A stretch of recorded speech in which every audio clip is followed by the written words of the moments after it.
For the equipment that I use, you know, I always wanted a really nice 22. So a couple years ago, I went out and I bought a CZ 455, uh, beautiful wood stock. It's a straight barrel. There's no iron sights on it. I believe it's a 20 or 22-inch barrel, and like that's not something everybody can go out and buy because like, that rifle alone is about $1,000. I really wanted a 457, but they didn't have one. They had the 455, so I kind of settled on that one. But whatever, it is what it is. And then on top of that, I bought a Leupold Freedom rimfire. It's a 2-7 by 32, and the crosshairs on it, it's like they're the thinnest, smallest crosshairs I've ever seen, and I love it, especially for chickens, because like all my older rifles, and like this isn't a beginner entry rifle. This is something that I went, you know what? I got like $2,000. I always wanted a really nice rifle just for chicken hunting. So I went out and I bought one. All of my other 22s, I have a Savage Arms Mark II in 22. I have a Savage Arms 17. I have a cheapo Marlin. I got two Marlins. One Marlin is like a black synthetic stock one. The other Marlin is a wood stock one. And every single one of those 22s and my 17, they were all between like 200 and 400, might be the most expensive one. And on every single one of those is just a Simmons 22 scope. It's a 3-9 by 40. How much are those? The last one I bought was $89. So I mean, and then some of those 22s though, two of them were a package deal. I think those were like the ones that were a little bit more money, like $350 or $400. But that came with a rifle and a scope. The other ones that are like $200, it was just the rifle.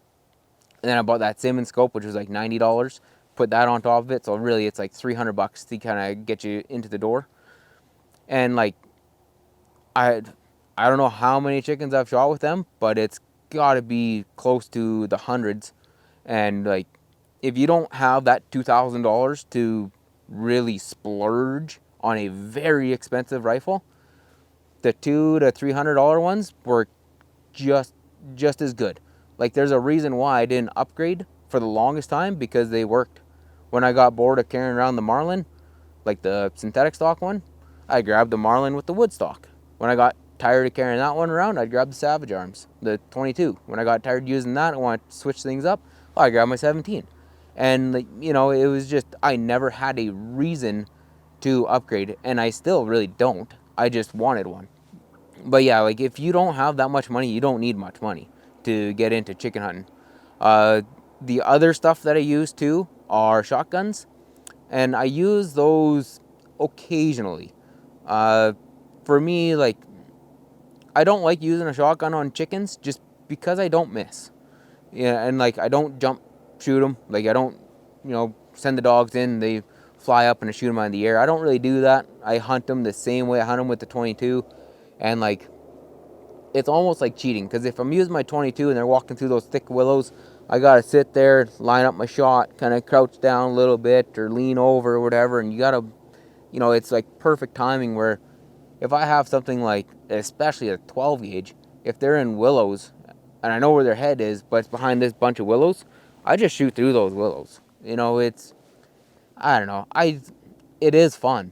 And like if you want to get a lot of birds in a hurry, it's probably the better way to do it. Because with my 22, I'll shoot probably 2 birds and I'll miss 4, kind of a thing. Like on my bad days. This year has been more like I'll miss 5 and I'll shoot 1.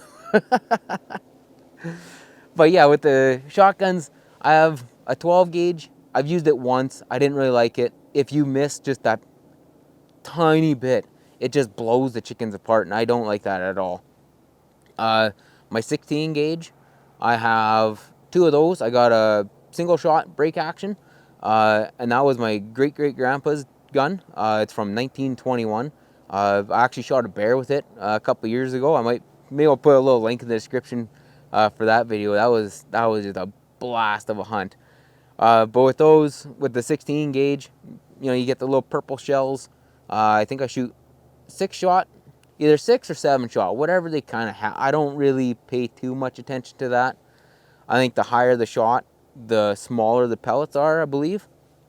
And 6 works good. I've used 7s. I don't think I've used 8s. But yeah, 6 or 7-shot, doesn't really matter.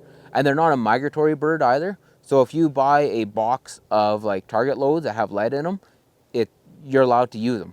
Where if you're shooting like ducks or geese or something like that, it has to be stainless steel or tungsten, like non-toxic.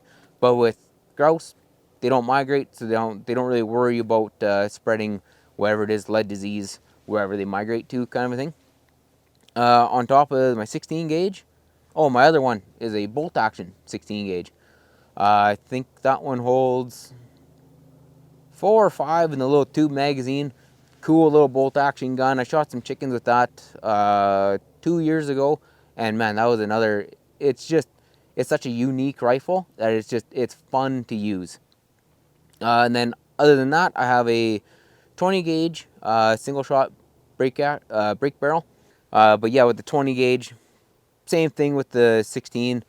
I kind of buy whatever shells that they have, as long as it's like birdshot. I definitely don't want to use buckshot or slugs on it.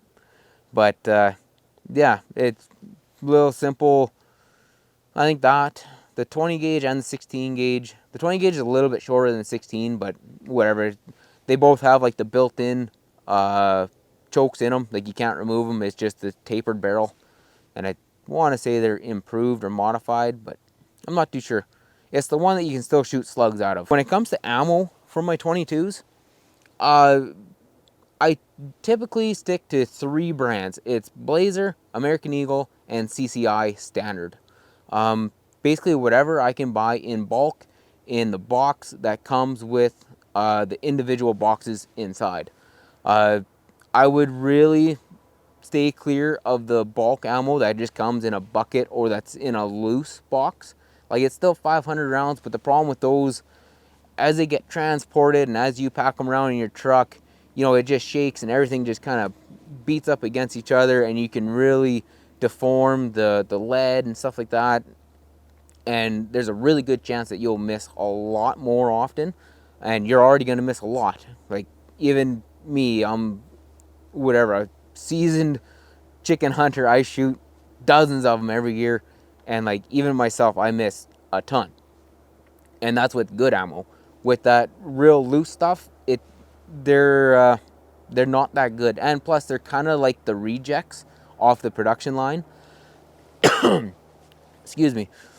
So I mean, like, if you're wanting to just shoot at tin cans, targets, whatever, then yeah, they're absolutely great. You know, if you're shooting at a 4-inch target or whatever, or a 2-inch pop can, it's not a big deal. But when you're shooting at chickens, you know, a chicken, the target that you're hitting is basically the size of a teaspoon. And like, that's one thing too. If you want to really practice for chickens, grab a couple of those little wooden teaspoons or whatever, shove them into the dirt like this mound here, and just sit back at 20 yards and try to shoot the heads off those teaspoons. Hey, if you enjoyed that podcast clip, make sure you check out the full episode or check out one of our many other videos on the channel.